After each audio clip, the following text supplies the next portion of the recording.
Hello दोस्तों, कैसे हैं आप सब। मैं आशा करता हूँ आप सब बहुत ही अच्छे होंगे। जंतर मंतर पे स्टूडेंट प्रोटेस्ट खत्म हो गया, लेकिन उस जंतर मंतर पे जब प्रोटेस्ट हो रहा था तो वहाँ पे एक बात बहुत ही उभर के आई। किसी व्यक्ति जाति विशेष का बहुत ज़्यादा उनके विपक्ष में बोला गया और टारगेट किया गया। मैं बात करूँगा हिंदू धर्म और सवर्ण जातियों के बारे में। वहाँ पे कितना ज़्यादा टारगेट किया गया, कैसे गालियाँ दी गई। तो उसके बाद क्या हुआ कि जंतर मंतर पे जब प्रोटेस्ट खत्म हो गया तो किसी ने इंस्टाग्राम पे एक आईडी बनाई, रिजर्वेशन हटाओ आंदोलन करके। उस पर भी 5 से 6 मिलियन फॉलोअर्स हो गए हैं। तो आज मैं बात करूंगा रिजर्वेशन के बारे में, ज़रूरी है कि नहीं ज़रूरी है, या ज़रूरी भी है तो किस तरीके से ज़रूरी है। क्योंकि एक तरफ ये बोला जा रहा है कि रिजर्वेशन एकदम से ख़त्म कर दो, एक तरफ ये बोला जा रहा है ठीक है रिजर्वेशन ख़त्म कर दो लेकिन जातियाँ ख़त्म कर दो। तो रिजर्वेशन ख़त्म कर दो मतलब इंसान के नाम के पीछे सरनेम ना हो, सिर्फ नाम ही हो। तो दोनों को बातों को मैं मद्देनज़र रखते हुए बात आज लोगों के सामने अपनी भावनाओं को प्रकट करना चाहता हूँ। मुझे ऐसा लगता है कि आरक्षण आर्थिक आधार पे होना चाहिए। आर्थिक आधार पे कहने का तात्पर्य, मैं अभी अपने गांव की, मुझे समाज के बारे में इतना मैंने परीक्षण नहीं किया है, जानकारी नहीं हासिल की है दूर दराज गाँव में, देशों में। मैं सिर्फ अपने गाँव की बात करता हूँ। मेरे गाँव में एससी हैं, ओबीसी हैं, जनरल हैं। जनरल में ब्राह्मण और क्षत्रिय हैं। ओबीसी में यादव, वर्मा, पाल, विश्वकर्मा, ये लोग हैं। और एससी में तो एससी हैं, और मतलब उसमें क्या कुमार हैं, हरिजन, और शायद कनौजिया भी एससी में ही आते हैं। ये 2 लोग हैं। अब मैं अंतर दिखाता हूँ कि आरक्षण क्यों ज़रूरी है। घर की बात मैं ले लेता हूँ। 3 पार्ट में मेरा पूरा गांव बटा हुआ है। दक्षिण साइड एससी हैं, मिडिल में कुछ जनरल और ओबीसी सब हैं, गांव के एकदम किनारे सब जनरल हैं। उत्तर साइड में तो मैं दक्षिण साइड से लेता हूँ। दक्षिण साइड घर का जो स्क्वायर फीट में लिया जाए तो मतलब 80 लोगों का जो मैक्सिमम, 1-2 लोग अपवाद को छोड़ के सबका घर लगभग 500 स्क्वायर फीट से लगभग 1500 स्क्वायर फीट के बीच में ही है, नहीं से ज़्यादा नहीं से कम। ओबीसी में आए तो 1000 स्क्वायर फीट से 2000 स्क्वायर फीट के बीच में है। 1-2 लोगों का है 3-4000 स्क्वायर या 2500 स्क्वायर फीट में, लेकिन मैक्सिमम देखा जाए तो यही है 1000 से 2000 स्क्वायर फीट के बीच में। जनरल में आए तो ये चीज़ और बढ़ते हुए 1500 स्क्वायर फीट से लगभग 2500 या 3000 स्क्वायर फीट तक चली आ रही है। 1-2 घर का अपवाद ले सकते हैं, वो कम है, ज़्यादा नहीं। अब मैं खेती की बात करता हूँ। जनरल में जितने लोग आते हैं यहाँ पे, सबके पास इतना खेत है कि वो लोग अपना साल भर का राशन अपने खेत से ही उगा लेते हैं। और उसके बाद कुछ घर ऐसे हैं जिनके पास इतनी खेती बाड़ी है कि वो लोग अपना राशन व्यापार के लिए भी यूज़ कर लेते हैं। मतलब बनिया लोग जो आते हैं उनको दे देते हैं, उसको बेच देते हैं। 3-4 घर और अच्छे तरीके से बेचते हैं। उसके बाद अब मैं आता हूँ ओबीसी में। ओबीसी में लगभग सबके पास इतना खेत है कि वो लोग साल भर का अनाज अपने ही खेत से उगाते हैं। 1-2 लोग ऐसे हैं, 1-2 लोग जो कि अपने जो उगाते हैं उसका व्यापार भी करते हैं, बेच देते हैं। मतलब इतना उपज होता है उनके पास। जनरल में संख्या लगभग 4 से 5 थी मैक्सिमम। ओबीसी में लगभग 1 से 2 लोग हैं जो बेचते हैं, बाकी सबके पास इतना रहता है कि वो अपना साल भर का खा लेते हैं, खरीदने की ज़रूरत नहीं होती है। एससी में आते हैं, 1-2 लोग या 3 लोग, 4 लोग ऐसे होंगे, लगभग 4 लोग ऐसे होंगे जो साल भर का उपज कर लेते हैं। 3 से 4 लोग, बाकी उनके पास साल भर खाने के लिए अनाज नहीं होता है। उसके लिए उनको व्यवसाय या सरकार द्वारा दी गई राशन में जो दिया जाता है राशन कार्ड पे, वो उसी के ऊपर निर्भर रहते हैं। 1-2 लोग हैं जिनके पास खेती है, साल भर में वो उपज कर लेते हैं। आप ये डिफरेंस देख सकते हैं कि आरक्षण देना चाहिए कि नहीं। अब मैं सरकारी नौकरी की बात करता हूँ। खेती में आपने देख लिया कैसा है, सरकारी नौकरी में बात करता हूँ। सरकारी नौकरी में मैं एससी से बात करता नहीं, जनरल से ही बात करता हूँ। जनरल में लगभग 15, 20, 30 घर होंगे ब्राह्मण क्षत्रिय को मिला के, और लगभग 10 सरकारी नौकरियां हैं। देखा जाए तो बहुत सारे लोग हैं, मतलब जनसंख्या ज़्यादा है, लेकिन सरकारी नौकरी प्रेजेंट टाइम में जो कि अभी कार्यरत हैं, ऐसे में 10-12 लोग हैं जो कि यहाँ हैं। 10-12 लोग गवर्नमेंट जॉब में, अलग अलग फैमिली से, किसी फैमिली में 1-2 लोग सरकारी नौकरी में हैं। ओबीसी में लगभग 5 लोग होंगे, 5 से 6 लोग जो कि सरकारी नौकरी में अभी हैं। किसी किसी घर में, एक ही घर में 2 लोग 3 लोग हैं, तो लगभग 5 से 6 लोग हैं ओबीसी में। एससी एसटी में 2 घर हैं जिनको गवर्नमेंट जॉब, जिन मतलब जो गवर्नमेंट जॉब में हैं, और दोनों घरों में लगभग 2-2 लोग गवर्नमेंट जॉब में हैं, और कोई नहीं। जनसंख्या लगभग सामान्य है। एससी की जनसंख्या भी अच्छी है हमारे गांव में, ओबीसी की भी बहुत अच्छी है, जनरल की भी अच्छी है। अब इससे मैं ये बताना चाहता हूँ कि आरक्षण क्यों ज़रूरी है और आर्थिक आधार पे क्यों देना चाहिए। आर्थिक आधार पे कहने का आशय ये है कि मुझे लगता है जनरल का तो जनरल ही है, क्योंकि जनरल वालों को तो लड़ना उसी में ईडब्ल्यूएस के ज़रिए थोड़ा होता है। तो ईडब्ल्यूएस की वजह से देखा जाए तो खेती में यहाँ पे अच्छी उपज होती है, तो खेत के हिसाब से हो सकता है ईडब्ल्यूएस के अंतर्गत आ जाए, लेकिन घरों में हो सकता है कुछ ही लोग आएँ, बाकी सबके पास पर्याप्त घर है। और ओबीसी और एससी एसटी में तो मैंने बोल ही दिया। तो जॉब का मैंने बताया कि जनरल में जो है कि इन लोगों के पास इतना पर्याप्त सब कुछ है कि ये लोग अच्छी शिक्षा ग्रहण कर सकते हैं। अच्छी शिक्षा ग्रहण करके किसी भी जगह पे जा सकते हैं, अच्छे से तैयारी कर सकते हैं। फैमिली में हो सकता है कि ये जनरेशन गवर्नमेंट जॉब में ना हो, लेकिन इससे पहले जो भी आए हों दादा परदादा, वो लोग गवर्नमेंट जॉब में हैं। जैसे मैं अपना उदाहरण लेना चाहता हूँ, मेरे बाबा जी 4 भाई थे, चारों लोग गवर्नमेंट जॉब में थे। मेरे बाबा रजिस्ट्रार कानून गो थे, उनके बाद जो मेरे बाबा थे वो टेलीफोन विभाग में दिल्ली में थे। उनके और जो उनसे छोटे बाबा जी थे वो भी टेलीफोन विभाग में दिल्ली में थे, और सबसे छोटे वाले बाबा डाक खाना में थे, उसमें भी उनका गवर्नमेंट जॉब ही शायद मान लीजिए था। और उन लोग चारों लोगों के, मेरे चारों बाबा के 2-2 बच्चे हुए, मतलब 8 अंकल मेरे पिताजी को लेके। 8वें अंकल में कोई गवर्नमेंट जॉब में नहीं है। पिताजी चारों भाई गवर्नमेंट में थे, 8वें अंकल में कोई नहीं। अब 8 लोगों के 13 बच्चे हैं। मैं, मेरे भैया, बड़े पापा के 2 लड़के, चाचा लोगों के बच्चे मिला के 13 लोग। 13 लोगों में 7 लोग अभी अपने अपने लाइफ में सेटल हैं, गवर्नमेंट जॉब में कोई नहीं है, लेकिन सब सेटल हैं। आगे जो 6 लोग बचे, इसमें कुछ लोग पढ़ रहे हैं, कुछ लोग तैयारी कर रहे हैं, मैं भी तैयारी में लगा हुआ हूँ। लेकिन सब लोग इतने सक्षम हैं कि मेरे पिताजी गवर्नमेंट जॉब में नहीं है, बाबा ने इतनी अच्छी वो नहीं बनाई है कि बहुत बड़े अमीर हम लोग हैं, नॉर्मल मिडिल क्लास फैमिली, लेकिन हाँ अच्छी शिक्षा हमें मिल सकती है गवर्नमेंट की किसी सहायता के बावजूद भी। इसके बाद ये देखा जाए ओबीसी में जिन लोगों के यहाँ सरकारी नौकरी है वो लोग अच्छे से शिक्षा ग्रहण कर सकते हैं। बाकी जो लोग जिनके यहाँ सरकारी नौकरी नहीं है वो भी इतने सक्षम हैं कि कुछ ना कुछ कर रहे हैं और अपना मतलब नौकरी ले सकते हैं या पढ़ाई अच्छी कर सकते हैं। हायर एजुकेशन के लिए थोड़ा देखना पड़ेगा।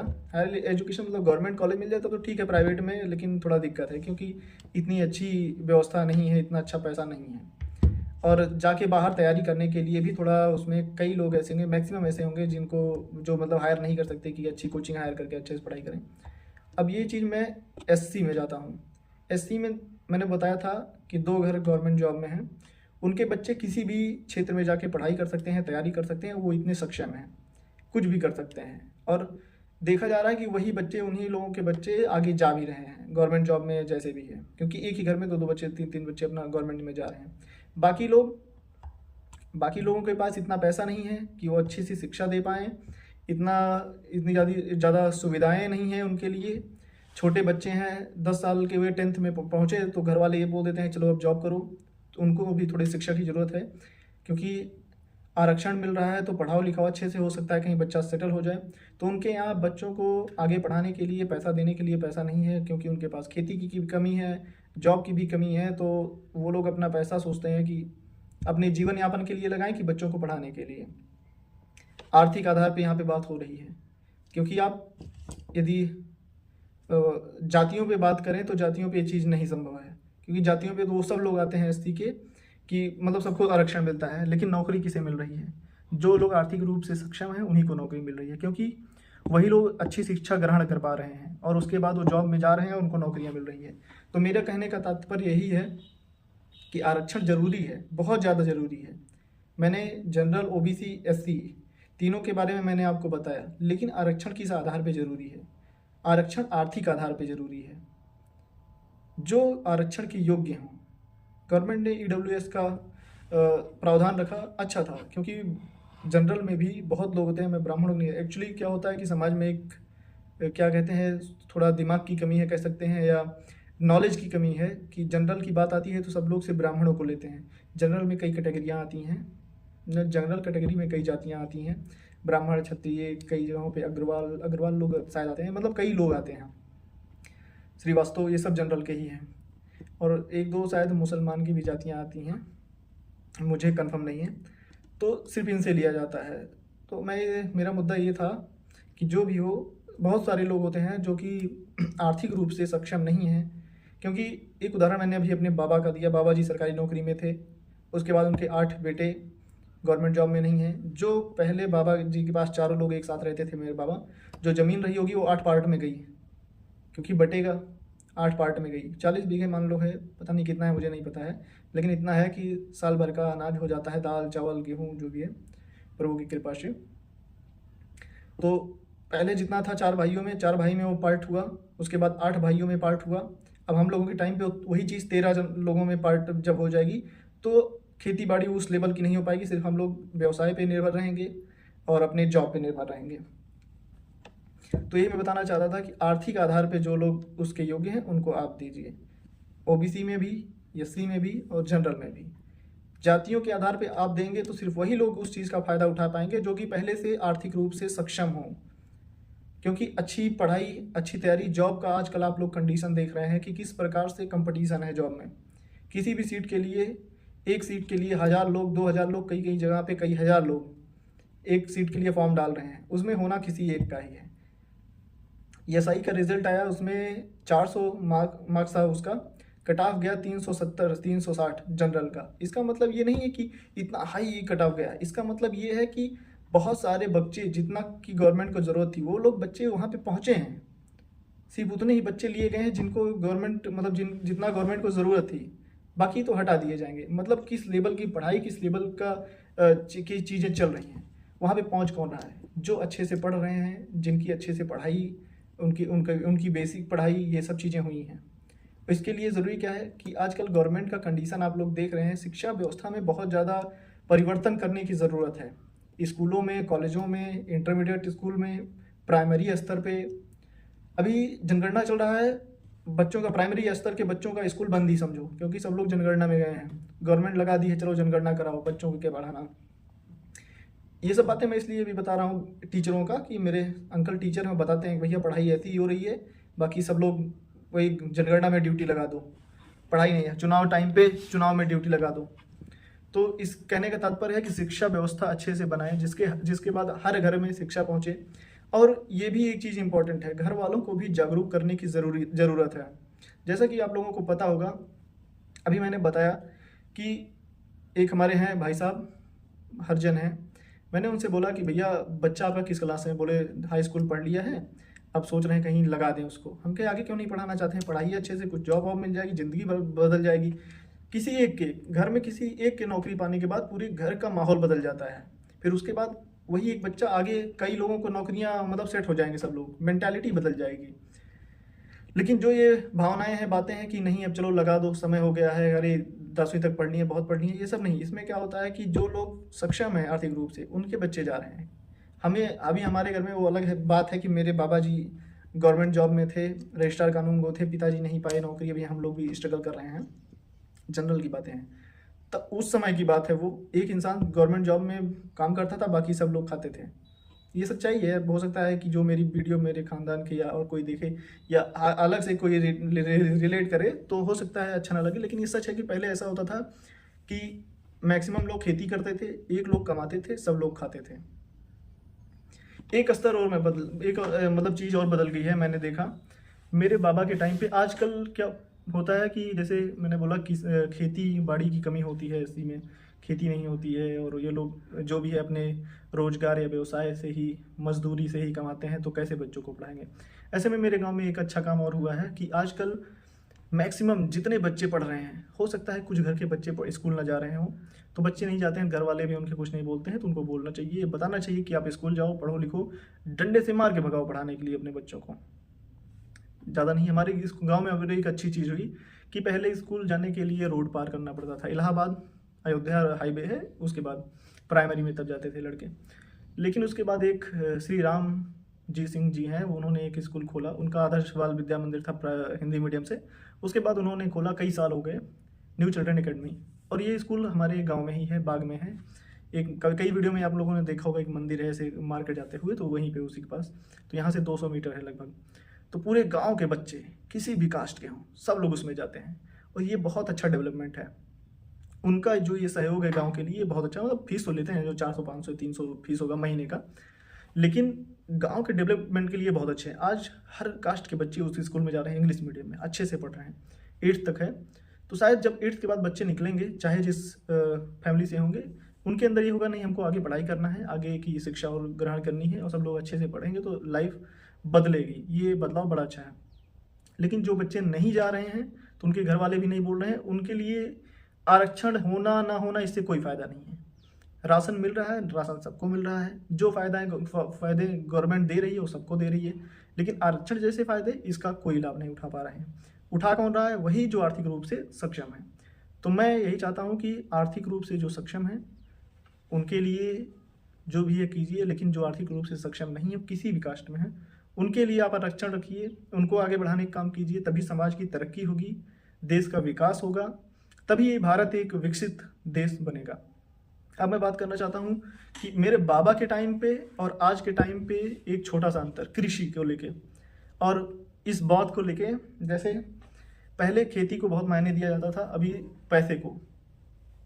पहले के टाइम पे हमारे यहाँ एक बाबा जी के टाइम पे रामदीन दादा थे, आज से 40 साल पहले की बात है। तो वो क्या करते थे, मतलब धान की, गांव में ऐसा होता है कि धान वान काटने के लिए मशीनें आजकल उपलब्ध हो गई हैं, मशीनीकरण जब से हो गया तब हर चीज़ के लिए मशीन है। सरसों के पेड़ को काटने से लेके सरसों का दाना निकालने तक, गेहूं के लिए सेम बुआई से लेके कटाई तक घर लाना पड़ेगा, खुद से ट्रैक्टर पे ला सकते हो। धान के लिए सेम, धान रुपाई के लिए भी ट्रैक्टर आती है मशीन, और उसके लिए भी कटाई के लिए। तो इन सब चीज़ों में लोगों का अभाव जैसे बढ़ता गया, उस तरीके से मशीनों का उपयोग ज़्यादा होता गया। लेकिन प्रेजेंट टाइम में कहीं कहीं जिसके पास खेती बाड़ी नहीं है, और जो महीने का खर्चा उस प्रकार से नहीं निकाल पाते हैं अपने मजदूरी से, वो लोग क्या करते हैं कि मतलब खेत में धान वान की कटाई उटाई के लिए, मतलब उन लोगों को बोल दिया जाता है कि आप हमारा काटिए। उसमें क्या होता है, 2 चीज़ आपको मैं बताता हूँ, पहले कैसा था अभी कैसा है। मेरे बाबा के टाइम पे श्री रामदीन दादा जी थे, जो कि अभी इस दुनिया में नहीं है, भगवान उनको अपनी शरण में जगह दे। बहुत अच्छे आदमी थे। लोग कहते हैं पंडित पंडित, असलियत में जन्म से पंडित लोगों को बोला जाता है। अब मैं 2 जन्म से ही पंडित हूँ, कर्म से पता नहीं है। अभी जब शिक्षा ग्रहण करके कभी मैं कुछ बन जाऊँगा तब हो सकता है पंडित लायक कुछ काम हो जाए। तो बाबा जी वो अपने कर्म से पंडित थे, जाति से वो यसी थे, लेकिन कर्म से पंडित थे। नहा धो के भोजन करना, बिना नहाए नहीं, पूजा पाठ करना, देवी देवताओं में विश्वास। मतलब ये मैं बात नहीं कर रहा हूँ कि जो देवी देवता का विश्वास करे वो बहुत अच्छा पंडित हो गया, बात बता रहा हूँ उनकी क्वालिटी, सबके साथ प्यार से, व्यवहार से, बहुत मेहनती, बहुत अच्छे।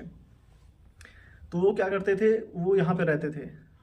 तो पहले पैसे की थोड़ी मान्यता ज़्यादा नहीं थी, और खाने वाने के लिए कुछ भी, मतलब गेहूँ दाने अनाज की ज़्यादा उपयोगिता थी, और पैसे की बहुत कम थी। पैसे के लोग कुछ नहीं समझते थे, नौकरी छोड़ देते थे गवर्नमेंट अपने की, हमारे यहाँ खेती बाड़ी है, हम नौकरी क्या करेंगे। क्योंकि हमारे गाँव में, हमारे जनरल में ही कई लोग ऐसे हैं जो कि अपना जॉब वॉब सब छोड़ दिए उस टाइम पे, सिर्फ इसलिए कि हमारे पास बहुत खेती बाड़ी है, हम ये देखेंगे सरकार का थोड़ी ना, कुछ पैसे के लिए हम जाएंगे, हम अपना देखेंगे। अभी वो लोग अपने लाइफ में परेशान हैं, क्योंकि बदलाव के साथ ये भी बदलाव हुआ कि खेती बाड़ी को अहमियत कम और पैसे को या जॉब को ज़्यादा दे दी गई। रामदीन दादा यहाँ पे रहते थे। शुरुआत में जुताई से लेके, जैसे गेहूं की बुआई करनी है तो पहले हल चलता था, बैल रखे रहते थे। हमारे यहाँ 4 जोड़ी बैल थे, तो एक में दादा एक बैल पूरा अपना लेके जाते थे, एक जोड़ी, और जितने लोग थे, 1-2 लोग परिवार से भी, वो लोग जाते थे, पूरा खेत जोतते थे हल से। उसके बाद हेंगा होता था मिलाने के लिए, तो उससे हेंगा करते थे, यही लोग बोते थे। पानी सिंचाई भी यही लोग करते थे। पहले ट्यूबवेल की मतलब कमी थी, क्योंकि कुछ खेत ऐसे हैं जहाँ पे गवर्नमेंट जो पहले सिंचाई विभाग लगाता था ट्यूबवेल, वो नहीं था वहाँ पे। तो एक नाला है, वहाँ से पानी आता था झील से, उसी से होती थी। तो आप लोग सुने होंगे कि नहीं, अब मैं ऐसे ऐसे वर्ड का प्रयोग कर रहा हूँ, जो कि दबिला होता था उलचने के लिए। उलचने कहने का मतलब, एक बाउल ले लो, ऐसे ऐसे करो, मतलब पानी, इसी तरीके से एक बड़ा टब होता था, और उसको 2 तरफ से रस्सी जैसे करते थे, 2 तरफ 2 लोग, एक तरफ 2 लोग ऐसे, और उड़ेलते थे खेत में उस नाले से। ऐसे सिंचाई होती थी। एक दिन पूरा ऐसे वो लोग करते थे, दिन भर इतने मेहनती थे, और फिर खेत की सिंचाई होती थी। तो लोग ये भी करते थे। सब कुछ करते थे। हाँ, उनको जब राशन की ज़रूरत होती थी उनको राशन दिया जाता था, घर पे जिस चीज़ की ज़रूरत होती थी वो चीज़ दिया जाता था। वो लोग साल भर अपना रहते थे, मतलब उनका भी घर था, सब कुछ है, बच्चे हैं, सब पढ़ाई जो करना। वैसे पहले के टाइम पे इतना पढ़ाई को अहमियत नहीं दिया जाता था वहाँ पे, काम को चलो काम करो। तो वो लोग ये करते थे। जब धान की कटाई होती थी तो उसके बाद उनका जो हिस्सा होता था उनको मिलता था, हमारा जो हिस्सा होता था हमारा मिलता था। साल भर वो रहते थे अपना हंसी प्यार मोहब्बत से, ऐसे आराम से। प्रेजेंट टाइम में ऐसे है कि जो हमारे यहाँ इस समय काटते हैं, कितना सब कुछ बदल गया है। अब देखिए सर, गेहूं की खेती की बात करते हैं तो वो लोग खाद भी खुद ही डालते थे, जो दादा थे। मतलब अकेले नहीं, उनके साथ घर का भी कोई रहता था, अकेले नहीं करते थे। अभी क्या है कि जैसे गेहूं की बुआई करनी है तो ट्रैक्टर हम बोल देंगे, ट्रैक्टर जाएगा जोतेगा, जितना पैसा होगा हम देंगे। ट्रैक्टर से पहले धान का खेत होता है, जब धान की कटाई हो जाएगी तो कुछ दिन ब्रेक किया जाता है, क्योंकि धान की कटाई हो जाएगी नवंबर में या अक्टूबर नवंबर में, गेहूँ की बुआई हो जाती है दिसंबर के करीब लगभग। तो जो टाइम बचता है वहाँ पे सिंचाई कर दिया जाता है खाली खेत का, तो सिंचाई पहले करेंगे, उसके बाद जो जुताई होगी ट्रैक्टर से उसका पैसा हम देंगे। फिर खाद लेके आएंगे, खाद डालेंगे, उसका पैसा हम देंगे। जो बियाँ आएगा बीज, उसका पैसा हम देंगे। उसके बाद फिर सिंचाई होगी कुछ दिन बाद, 21-22 दिन बाद, जब थोड़ा गेहूँ बड़ा हो जाएगा, उसका पैसा, मतलब सारा पैसा हम देंगे। और उस इंसान से कोई मतलब नहीं है जो हमारे यहाँ काम करता है। काम करते हैं मतलब जिसने खेत लिया है, जो हमारा काटते हैं, अच्छे से काटते हैं, वो दोनों काटना आप समझ लीजिए। उनका काम कब होता है? उनका काम तब होगा जब गेहूं की कटाई होगी। गेहूं की कटाई पे हमको चाहिए भूसा, क्योंकि हमारी गाय है। लेकिन अभी भी मशीन इतनी आगे बढ़ गई हैं कि गेहूं ऊपर से पूरा, जो बड़े बड़े कंबाइन चलते हैं, गेहूं काट दो, फिर जो भूसा निकालने वाली मशीन आती है उससे भूसा निकलवा के घर लेके चले आओ। लेकिन सोचा जाता है कि नहीं यार, उन लोगों के पास नहीं है, दिक्कत है, तो एक काम करो, कोई बात नहीं, काटने दो उनको भी, किसी को भी, उनको भी मिलना चाहिए, कुछ मिल जाए क्या ही भरोसा। लेकिन मैं चाहूँ तो नहीं हो सकता है। मैं चाहूँ सब कंबाइन से, मशीन से कटवा के अपने घर रखूँ, उनको दूँ ना, मतलब दूँ ना क्या, वो कुछ किए नहीं, देना क्या है। लेकिन ये सोचा जाता है कि नहीं यार, एक इंसान है तो वो लोग भी थोड़ा कुछ पा जाएंगे, साल भर कहाँ से उनका नहीं तो चलेगा। तो इसके लिए उनका काम कब होता है? जब गेहूं की कटाई शुरू होती है। गेहूं की कटाई में वो लोग आएंगे अपनी फैमिली को लेके, मतलब गांव से ही हैं, वो लोग काटेंगे गेहूं। उसके बाद जब मशीन आएगी, मशीन पे लोग रहते हैं, 1800-1900 रुपये घंटे वो लोग लेते हैं, वो अपना काटेंगे। ये लोग तब कुछ नहीं, ये लोग सिर्फ गेहूं लेके रख देंगे, इतना सिर्फ। और जो गेहूं मान लो दूर है तो उसको घर पहुंचाने के लिए फिर ट्रैक्टर, अब कुछ नहीं, इतना सिर्फ करने के, गेहूँ काटना। और जब मशीन से गेहूँ निकलेगा तो उसको लेके बोरी में भरना है। इतने के लिए प्रेजेंट टाइम में हमारे यहाँ जो चल रहा है, जो दिया जाता है, उसमें 5 बोरी में 1 बोरी उनका, अर्थात 5 बोरी मेरा, 6ठा बोरी उनका। ऐसे पहले कम था, अभी ठीक है। लेकिन मैं ये इसलिए बता रहा हूँ कि बहुत ज़्यादा ज़रूरी हो गया है अब। हाँ, इसलिए मैं बता रहा हूँ कि अब धान की, या मतलब खेत की, अनाज की कीमत अब नहीं रह गई है। पैसा, क्योंकि गवर्नमेंट इतना सुविधा दे दी है, पैसे बढ़ गए हैं, लोग सीख रहे हैं, कारीगर बन रहे हैं, अपना काम कर रहे हैं। पैसा इतना उन लोगों के पास हो रहा है कि बच्चों को शिक्षित करने के लिए वो अपना सब कुछ कर रहे हैं। ये चीज़ बढ़ रही है, लेकिन जो फ़ायदा है वो नहीं मिल पा रहा है। गवर्नमेंट अनाज, हाँ इसका एक और रीज़न है, गवर्नमेंट जो फ्री अनाज, मतलब सस्ती में अच्छा अनाज दे रही है, मतलब कोटे से, उसके लिए भी अब उनको ज़्यादा, मतलब इसके लिए परेशान नहीं होना पड़ता है, हर महीने कोटे से मिल जाता है। तो इस माइंडसेट से वो दूर हो गए कि हमको अनाज की दिक्कत होगी, तो अपने काम पे फोकस करते हैं, अपने बच्चों को पढ़ाने के लिए फोकस करते हैं। लेकिन अभी भी हायर एजुकेशन तक जाने के लिए उनको बहुत मशक्क़त करना पड़ता है, नॉलेज की कमी, कि हम जाएंगे कैसे, वहाँ पहुँचेंगे कैसे, क्योंकि उनको इसके बारे में पता ही नहीं है। मेरे गाँव में शायद कुछ लोगों को SC कास्ट में पता होगा कि नीट भी कुछ होता है, UPSC भी कुछ है। सरकारी नौकरी में पुलिस जो यही जो चीज़ ज़्यादा लेवल में निकलती है उसके बारे में उनको पता होगा, लेकिन बड़ी चीज़ों के बारे में नहीं पता है। IIT उनको नहीं पता होगा, जबकि हम लोग सुल्तानपुर से नज़दीक है, कूरेभार मार्केट से 200 मीटर घर है। लेकिन उन लोगों के पास नॉलेज नहीं है, क्योंकि वो शिक्षित नहीं थे। उनके बच्चे भी पढ़ रहे हैं, लेकिन उनको भी बस इंटर पास कर लो, उसके बाद क्या करें, चलो काम में जुट जाओ, लेकिन कोई फॉर्म ऐड तो डाल दो। लेकिन ये चीज़ पहुंचाना है गवर्नमेंट को, ये चीज़ पहुंचाना है कि मतलब लोगों को नॉलेजफुल बनाना है, जागरूक करना है कि हाँ ये सब चीज़ें ही हैं। ऐसा नहीं कि जो लोग, मान लो कोई मशक्क़त करके पढ़ के पास हो गया, वो कुछ बन गया तो गांव से तो हटेगा 101%।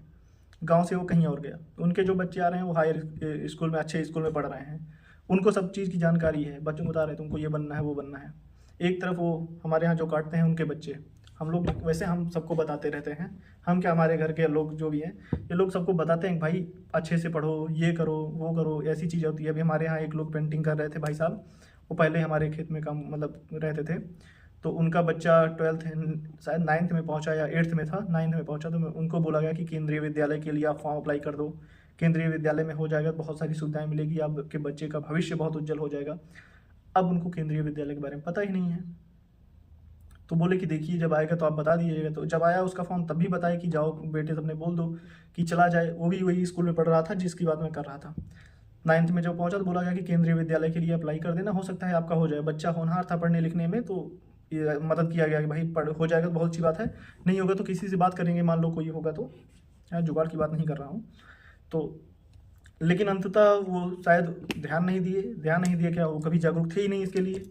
उनसे बाद में पूछा गया कि क्या हुआ, भरे थे कि नहीं, तो भरा नहीं था फॉर्म, निकल गया, एडमिशन हो गया, कहीं पे ही करवा लिया है कूड़े भर में ही। कुछ बहुत अच्छे स्कूल इंग्लिश मीडियम और थोड़ा अच्छे पैसे वाले हैं, तो अच्छे पैसे वाले स्कूल हैं, वो तो बेचारे गरीब हैं, तो वहाँ पे करा लिए, किसी तरीके से बच्चों को पढ़ा रहे हैं। तो जानकारी उसको कहाँ से मिलेगी, नहीं मिलेगी। लेकिन अभी वही जो जिनकी जॉब थी उनको सब जानकारी रहती, क्योंकि उनके पास अच्छा पैसा है, नॉलेज है, बच्चे बाहर निकल रहे हैं, देख रहे हैं। तो आर्थिक, मेरा इस पूरे वीडियो का अर्थ सिर्फ इतना था, जो आर्थिक रूप से सक्षम हैं उनको मुझे नहीं लगता है कि किसी प्रकार की आरक्षण की जरूरत है। जो आर्थिक रूप से कमज़ोर हैं, वो किसी भी वर्ग के हों, उनके उत्थान के लिए आप आरक्षण लाएं, जो भी लाएं, उनको आप जितनी ज़्यादा से ज़्यादा मदद देना चाहते हैं दें। और कल के मैंने परसों एक वीडियो भी फोटो पोस्ट किया था कि देश में जो सेना में शहीद हो जाते हैं उनके बच्चों को आप आरक्षण दीजिए अच्छे से। जो लोग शारीरिक रूप से सक्षम ना हो उनको आप आरक्षण दीजिए, और जो गरीब लोग हैं इन लोगों को आप आरक्षण दीजिए। बाकी जातिगत आरक्षण मेरे समझ से बाहर है, क्योंकि मुझे 101% ये कन्फर्म है, ये सही बात है कि जो लोग आर्थिक रूप से सक्षम हैं वही इन सब चीज़ों का लाभ उठाएंगे। जो असक्षम नहीं है उनको आप चाहे जितना आरक्षण दे दो, उनको वो इस चीज़ का लाभ कभी नहीं उठा पाएंगे। ये इस वीडियो का सार था। इसी के साथ मैं विवेक तिवारी आप लोगों से इजाज़त चाहता हूँ, और आप लोगों का जो भी सुझाव होगा जरूर कमेंट के जरिए आप मुझे बताइएगा। मुझसे कोई त्रुटि हुई होगी तो मैं क्षमा चाहता हूँ। किसी भी जाति, धर्म, संप्रदाय, किसी को आहत पहुँचाना मेरा इस वीडियो का मकसद नहीं था। तो आप लोग प्लीज़ इस पे कमेंट करें, अपने सुझाव रखें। मेरा सुझाव सिर्फ इतना है कि यदि आरक्षण देना है तो आर्थिक आधार पर दीजिए। धन्यवाद।